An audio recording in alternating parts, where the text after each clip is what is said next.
Hola a todos, soy Jesús Orihuela. En esta oportunidad vamos a hablar acerca de la anatomía del sistema urinario. ¿Sí? Un pequeño resumen, haciendo énfasis en lo que es el riñón. Comenzamos con lo siguiente, ¿no? Hablando un poco del sistema urinario y de lo que conforma. Entonces, este sistema urinario está formado primero por los riñones, ¿no? Que los tenemos acá. Los riñones, tenemos a los uréteres, la vejiga y la uretra, ¿no? La vejiga y por aquí la uretra. Entonces, tomando en cuenta que los riñones son los órganos que van a producir la orina, los uréteres, vejiga y uretra son los componentes que conducen ya esta orina formada, ¿no? Hacia afuera. Pero ¿cuáles son las funciones de este sistema urinario, haciendo énfasis en el riñón? La excreción de productos de desechos metabólicos, ¿ya? Por ejemplo, la sangre tiene un par de desechos por acá, pasan por los riñones y se va a terminar limpiando, ¿no? ¿Por qué? Porque se filtra, se reabsorbe, se secreta y la sangre queda, por así decirlo, limpia, ¿no? Esa es la función de los riñones principalmente. ¿Cuáles son los productos metabólicos que van a desechar? La urea, la creatinina, el ácido úrico, entre otros componentes también. ¿Bien? Otra función es la regulación del equilibrio hidroelectrolítico. Es decir, van a expulsarse, van a mantenerse, dependiendo de las condiciones que se generen, electrolitos como sodio, potasio, cloro, calcio, ¿no? Van a eliminarse por la orina para mantener un equilibrio, o agua, ¿no? Vas a orinar mucho líquido, vas a orinar poco líquido también. Y es un balance, ¿no? Un balance. Tiene que estar en equilibrio tanto la eliminación como el almacenamiento de estas sustancias, ¿no? Tiene que haber un equilibrio. La regulación de la presión arterial también, ¿no? Ya que el sistema urinario está prácticamente está regulado, ¿no? A través de un sistema muy importante que es el sistema renina-angiotensina-aldosterona, ¿no? Entonces la renina va a aparecer por estos lados, estimulando este sistema que se va a encargar principalmente de mantener elevada la presión arterial, ¿ya? Ahí está, el sistema renina-angiotensina-aldosterona. ¿Qué más? Tenemos la regulación del equilibrio ácido-básico, ¿no? ¿Por qué? Porque se van a eliminar iones de hidrógeno, bicarbonato, o se van a mantener para poder regular esto, ¿verdad? Por eso cuando hay ciertas fallas, también a nivel renal, pueden haber patologías ácido-base, ¿no? Acidosis metabólica, alcalosis metabólica, entre sus mecanismos compensatorios también, bueno, ahí está, ¿no? ¿Quién lo regula? Sistema urinario. También secreción, metabolismo y excreción de hormonas. Por ejemplo, se produce la eritropoyetina, ¿no? Que va a la médula ósea y va a originar va a promover la producción de eritrocitos, ¿no? Eritrocitos. Y también, por ejemplo, tenemos a la vitamina D, ¿no? Que aquí va a ocurrir ciertas hidroxilaciones para poder ayudar en la producción de esta vitamina. Finalmente, la gluconeogénesis también puede ocurrir en las células de los túbulos renales. Bien, hablando un poco de la anatomía en sí, ¿no? Primero tenemos que hablar dónde está ubicado. Bueno, los riñones son órganos que se encuentran a nivel retroperitoneal, ¿no? Entonces acá tenemos todo este conjunto, es el peritoneo. Ya, el peritoneo, acá está. Y detrás del peritoneo tenemos a los riñones. Por eso son órganos retroperitoneales, como estamos indicando acá. Retroperitoneales. ¿Dónde los vamos a tener ubicados? Bueno, acá tenemos a los riñones. Tenemos un borde superior, un borde inferior de cada riñón, derecho e izquierdo, para ver en dónde se van a ubicar. Entonces, el borde superior del riñón derecho, acá lo tenemos, no, primero del izquierdo, ¿no? Está más o menos a nivel de T11, a nivel de la vértebra T11. Y si nos damos cuenta, el riñón derecho se encuentra un poquito más abajo, en T12, ¿ya? Por lo tanto, el borde inferior va a ser correspondiente, ¿no? L2 en el riñón izquierdo, L3 en el riñón derecho, ¿no? ¿Y esto por qué? Porque se encuentra acá el hígado, ¿no? Acá tenemos al hígado que va a bajar un poquito a los riñones también, al riñón derecho. Entonces tenemos ahí T12, T11, L3, L2 para el riñón izquierdo y derecho respectivamente. Tenemos ciertas características físicas, ¿no? Acá tenemos al riñón, es de superficie lisa, ¿ya? El color es más o menos un rojo vinoso, pesa 150 gramos y de dimensiones más o menos 12 por 6 por 3 centímetros, ¿no? Esas son las características físicas que podemos comentar del riñón y los medios de fijación, ya que los riñones tienen que mantenerse aquí a este nivel, ¿no? ¿A través de quiénes? Bueno, tenemos acá primero del pedículo renal, ¿no? Arteria, vena y pelvis renal son los componentes del pedículo, los cuales los vamos a hablar en la siguiente diapositiva. Tenemos la cápsula renal, que va a envolver al riñón propiamente dicho, ¿no? El parénquima lo va a envolver por fuera. Tenemos la grasa perirrenal, que va, o sea, estamos yendo de adentro para afuera, ¿no? Tenemos la cápsula y la grasa lo va a rodear, ¿no? Que es como una almohadilla de grasa que va a estar alrededor de ella. Encima de esta tenemos a la fascia renal, ¿ya? Que va a terminar envolviendo este grupito de estructuras. Fuera de este tenemos otro componente adiposo, que es el cuerpo adiposo pararrenal. ¿Ya? Ahí, como estamos señalando, el cuerpo adiposo pararrenal. Por delante y por detrás tenemos a la fascia retrocólica, ¿no? Por aquí, a la fascia retrocólica, y acá está el cuerpo adiposo pararrenal. Y bueno, terminamos con el peritoneo parietal posterior, ¿ya? Acá tenemos el peritoneo parietal posterior. Ya. Listo, ¿no? Que bueno, obviamente va a envolver la parte de aquí, ¿no? Toda esta parte de acá. Listo. Ahora hablando de la morfología externa y la morfología interna para terminar la parte anatómica. Con respecto a la morfología externa tenemos polos, caras y bordes, ¿ya? 3 componentes. Con respecto a los polos, vamos a tener un polo superior y un polo inferior, que más o menos están separados. El superior derecho del izquierdo, unos 6 a 7 centímetros. El inferior derecho del izquierdo, de 10 a 11 centímetros. Es decir, que los riñones no están completamente rectos, sino tienen un eje oblicuo, como lo dice ahí la descripción, ¿no? El eje de los riñones es oblicuo. Ahí lo tenemos. Las caras.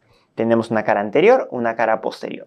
En la cara anterior es convexa, la cara posterior es casi plana. Entonces más o menos lo tenemos así, ¿ya? Y los bordes. Tenemos un borde lateral que es convexo y romo, ¿no? Totalmente libre. Y un borde medial que es cóncavo. Y ahí encontramos al ilio renal, que es el orificio por donde pasa el pedículo renal. Ya, el ilio, recuerden que es el orificio, y el pedículo es lo que sale y entra a través de este orificio, el pedículo. ¿Cuál es el pedículo renal? ¿Cuáles son los componentes de este? Bueno, primero que el pedículo renal es un conjunto de elementos que pasan a través del ilio renal, como les acabo de explicar, y acá lo tenemos, ¿no? Acuérdense del VAP, ¿ya? Porque están orientados de adelante hacia atrás. De adelante hacia atrás es VAP, vena, arteria y pelvis renal. Acá está la vena, arteria renal y pelvis renal. Y si hablamos de arriba hacia abajo, solamente se invierten estas dos. La vena para aquí, la arteria para acá. Entonces sería arteria, vena y pelvis renal, ¿ya? Eso es de arriba hacia abajo. Esto el VAP lo he colocado de adelante hacia atrás. Y luego tenemos los segmentos renales, ¿ya? Por delante vamos a ver al segmento superior o apical, ¿no? Acá lo tenemos de amarillo, ¿no? Esto de aquí. Tenemos el segmento anterior superior, el segmento anterior inferior y el segmento inferior por aquí, ¿ya? Eso lo vemos por delante. Obviamente los segmentos que se encuentran en las extremidades, acá, van a pasar un poquito por la parte posterior también, pero en la parte posterior netamente tenemos el segmento posterior, ¿ya? Ahí está, 5 segmentos renales en total. Y bueno, vamos a terminar hablando de la morfología interna. Entonces, ¿a quiénes tenemos acá? De afuera hacia adentro tenemos, uno, en la cápsula renal. Tenemos, obviamente esta cápsula reviste a todo el riñón. Tenemos la corteza renal, ya que se encuentra a este nivel más o menos. La corteza renal. Y esta corteza va a proyectarse hacia adentro un poco, ¿no? Acá lo podemos ver. Estas proyecciones que tienen un nombre especial, ¿ya? Es la más superficial. Y estas proyecciones se llaman las columnas de Bertin o columnas renales, ya que son proyecciones de la corteza de la parte periférica hacia el medio. Luego tenemos las pirámides de Malpighi, que son componentes de la médula renal. Son la médula renal prácticamente, ¿no? Acá está, las pirámides de Malpighi, ¿ya? Que son más o menos de 8 a 12 por cada riñón.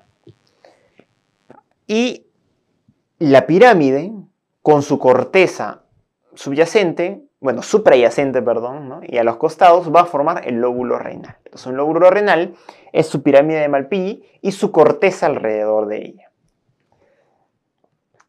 Bien, entonces esta pirámide de Malpighi tiene un vértice y este vértice que tiene un orificio se va a llamar papila renal. Papila renal. Esta papila renal, que es de 15 a 12 por pirámide de Malpighi, va a desembocar aquí, en el seno renal, que es todo este espacio. Todo este espacio es el seno renal. Dentro del seno renal vamos a tener a los cálices, ¿no?, que se continúan de la papila renal, los cálices menores. Cuando los cálices menores se junten van a formar los cálices mayores. ¿Pero cuántos son? De 9 a 12 cálices menores. Cuando se juntan entre sí, forman cáliz mayor, que son 3 cálices mayores en total. Cuando estos 3 cálices mayores se juntan, van a formar finalmente a la pelvis renal. Esta pelvis renal se continúa con el uréter, llega a la vejiga y de la vejiga sale la uretra para afuera, ¿no? Y eso sería el sistema urinario en general. Eso sería todo con respecto a la anatomía del sistema urinario, específicamente de los riñones.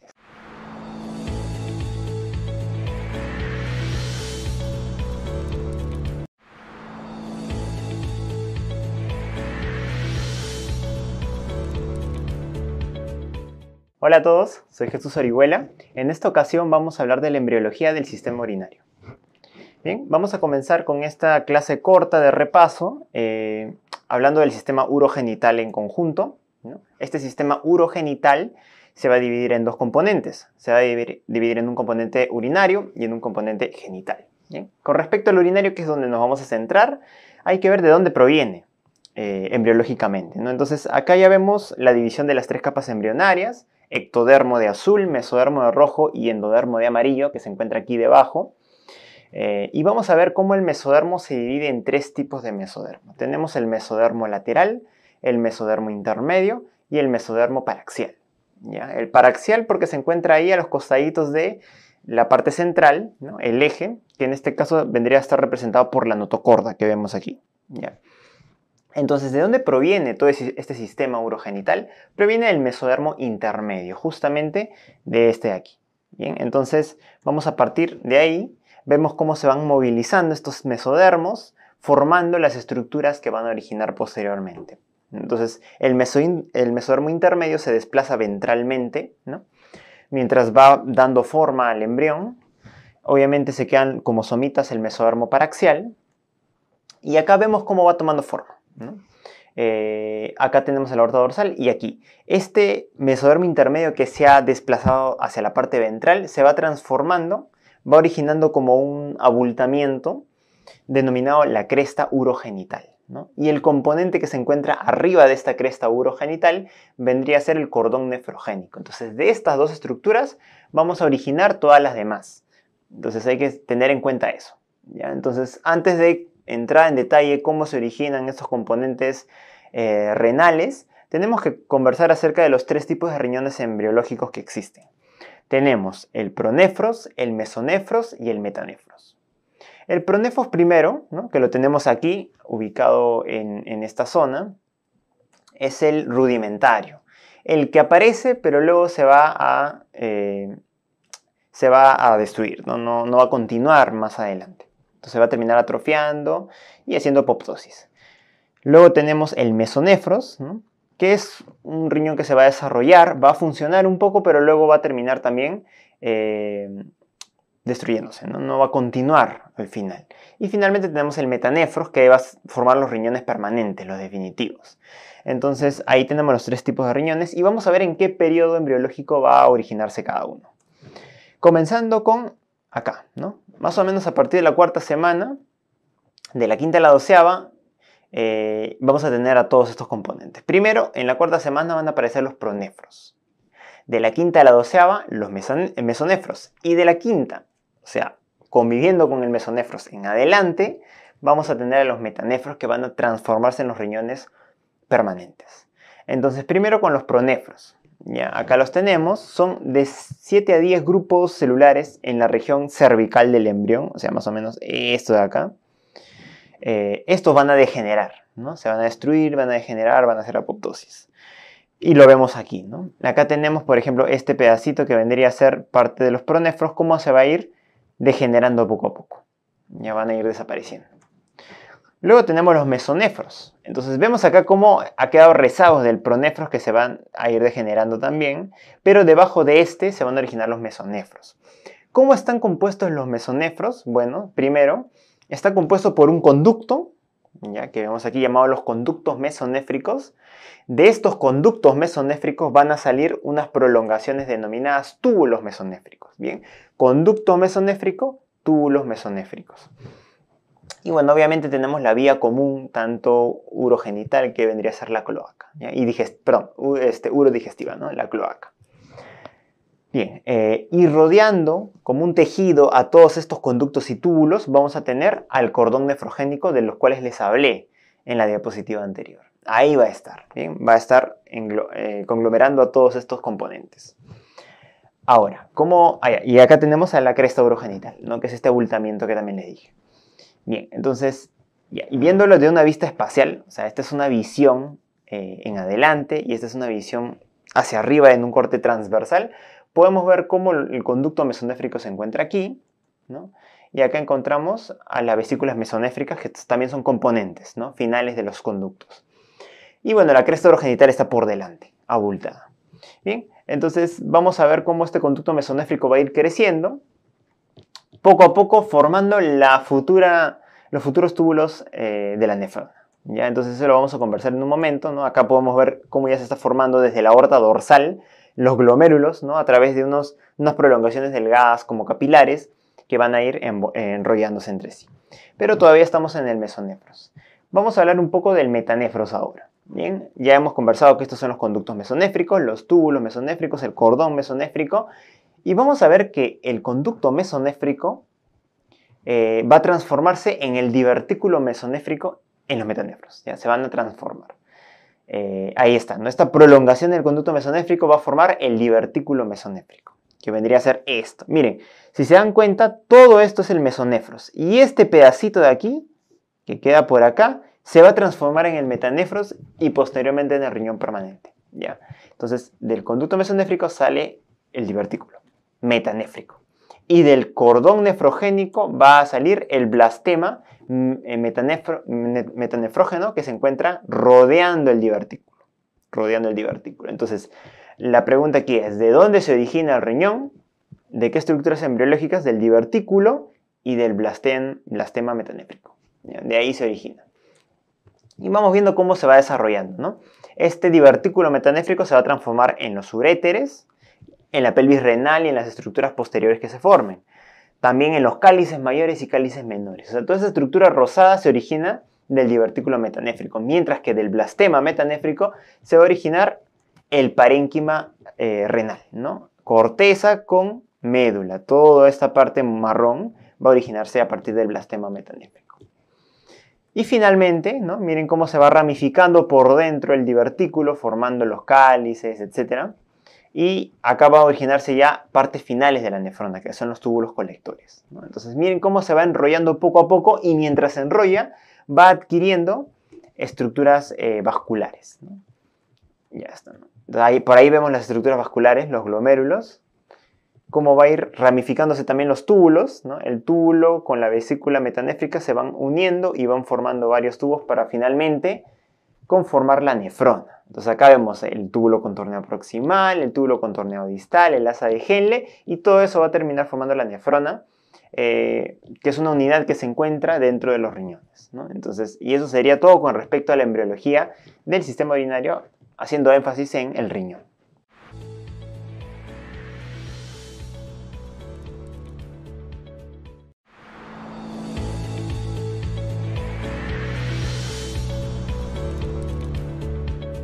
Hola a todos, soy Jesús Orihuela. En esta ocasión vamos a hablar acerca de la histología del sistema urinario. Bien, entonces comenzamos hablando de la nefrona. Bien, esta estructura que tiene ciertos componentes que es importante reconocer. Primero tenemos al corpúsculo renal. Bien, tenemos al corpúsculo renal y el sistema de túbulos. Ambos van a conformar la nefrona. Y vamos a estudiar uno por uno, ¿no? El corpúsculo renal, tenemos a la cápsula de Bowman, ¿ya? Que está compuesto, como lo he señalado aquí, por una capa parietal, que es esta de acá, y una capa visceral, que vendría a ser este componente de aquí. Dos capitas en la cápsula de Bowman envolviendo el siguiente componente del corpúsculo renal, que vendría a ser el glomérulo, ¿no? Todo este ovillo de capilares viene a ser el glomérulo. ¿Y cómo se forma? A través de una arteriola aferente, llega, se forma el ovillo que es el glomérulo y sale como arteriola eferente. ¿Ya? Ahí está. Mientras tanto, en el sistema de túbulos tenemos al túbulo contorneado proximal, ahí señalado con número 1, al túbulo recto proximal, al asa descendente de Henle, al asa ascendente de Henle, al túbulo recto distal, al túbulo contorneado distal y el 7 es el túbulo colector. Ya, es importante recordar que estas asas ascendente y descendente son llamadas asas delgadas, ¿ya? Mientras que el túbulo recto distal también se le conoce como la rama gruesa ascendente, ¿ya? Del asa de Henle. Y el túbulo colector tiene componentes corticales y componentes medulares, ¿ya? Ahí está. Entonces vamos a hablar de la histología netamente. Acá tenemos un gran corte de lo que vendría a ser un lóbulo renal, ¿no? Su pirámide de Malpighi con su corteza suprayacente. Ahí tenemos a la cápsula que va a envolver a todo este parénquima renal. Tenemos a la corteza y a la médula que forma parte de la parénquima, ¿no? Corteza y médula. Y tenemos una médula externa y una médula interna. Primero, la cápsula, hablando de la cápsula, ¿no? Es una capa externa formada de fibroblastos más sus fibras colágenas que le van a dar esa consistencia al riñón. ¿Bien? Ahí está, la cápsula renal.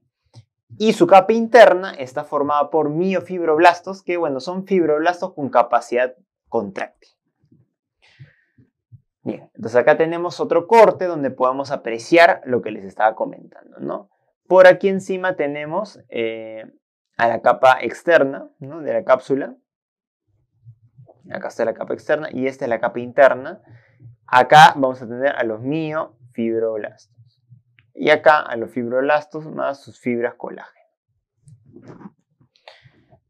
Debajo de la cápsula, la parte más externa y superficial de la corteza es la córtex cortici. ¿Ya? La córtex cortici está formado, como ahí se puede ver en la imagen, solamente por túbulos contorneados. Miren, túbulos contorneados, nada más. ¿Ya? Eso es lo que vamos a ver en el corte histológico de la córtex cortici. Solamente túbulos contorneados, nada más.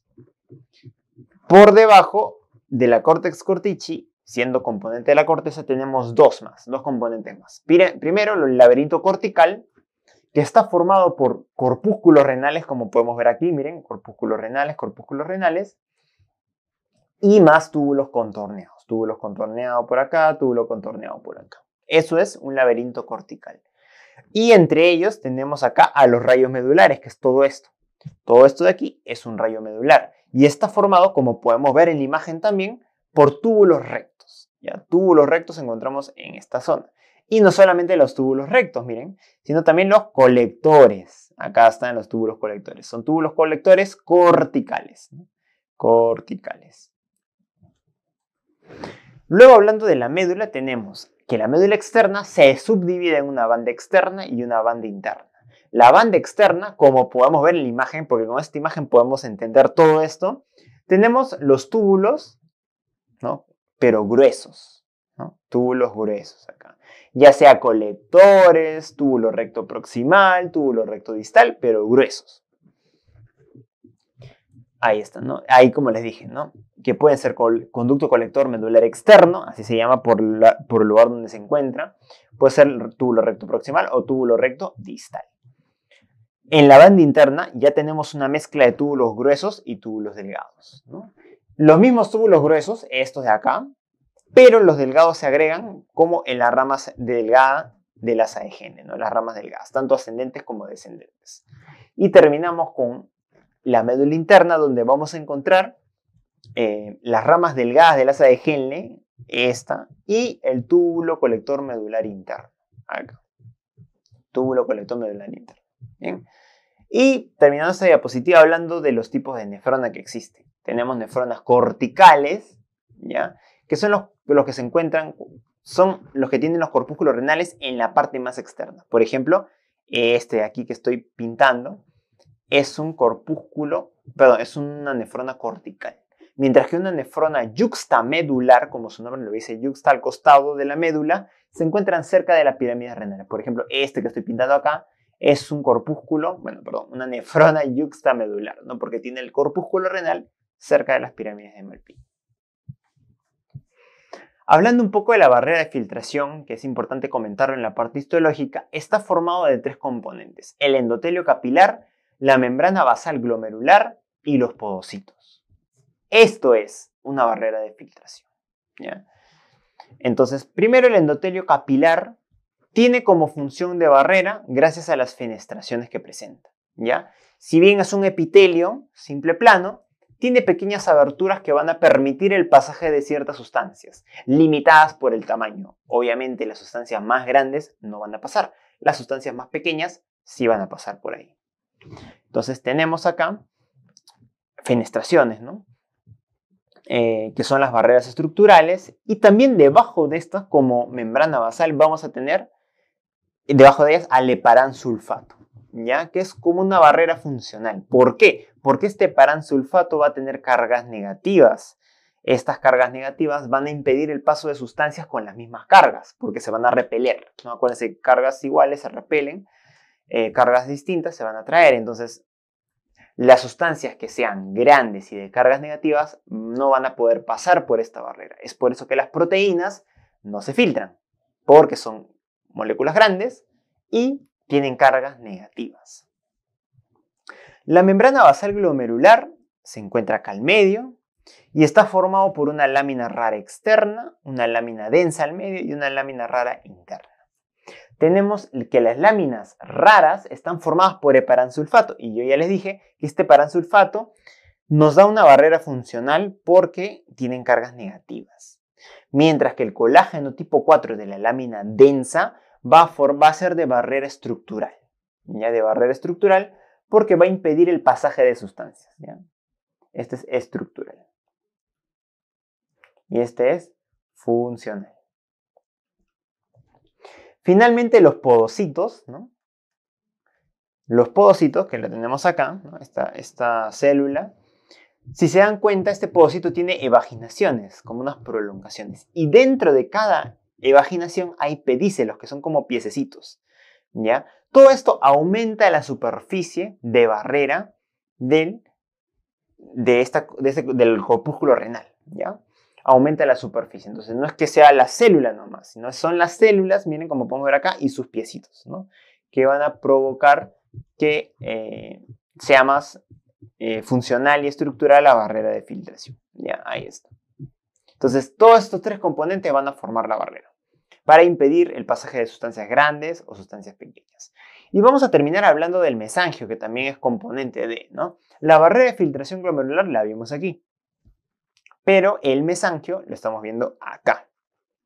Este mesangio se encuentra obviamente entre la membrana basal glomerular. Miren esto, este es el endotelio, esto de azul es la membrana basal glomerular y esto vendría a ser los podocitos. Entonces, cuando la membrana basal glomerular va a formar un espacio por dentro, esto es el mesangio. Y este mesangio tiene dentro a la célula mesangial. Esta célula mesangial tiene diferentes funciones. Tiene la función de fagocitosis, de soporte estructural, ¿ya? Va a mantenerlo. Fagocitosis porque se pueden filtrar sustancias que van a ser fagocitadas para ser eliminadas, ¿no? Porque no necesitan pasar por ahí. Puede haber secreción de ciertas citoquinas, ciertas proteínas importantes que van a producirse en respuesta a una lesión glomerular, ¿ya? Entonces, si el glomérulo se afecta, se daña, se producen estas sustancias para poder ya sea dar una reparación estructural, etc., ¿no? Entonces, esa es la respuesta de lesión glomerular. ¿Y puede terminar dañándola más? Sí, puede terminar dañándola. Y lo último es modulación de la distensión glomerular, ¿no? Ante cambios de presiones, estas células mesangiales van a poder modular esta distensión, este cambio de presiones dentro del glomérulo, porque recordemos que hay vasos sanguíneos y los cambios de presión pueden afectar a esta zona también. Y acá es una forma de regularlo a través del mesangio. Y eso sería todo con respecto a la histología del sistema urinario. Muchas gracias por su atención.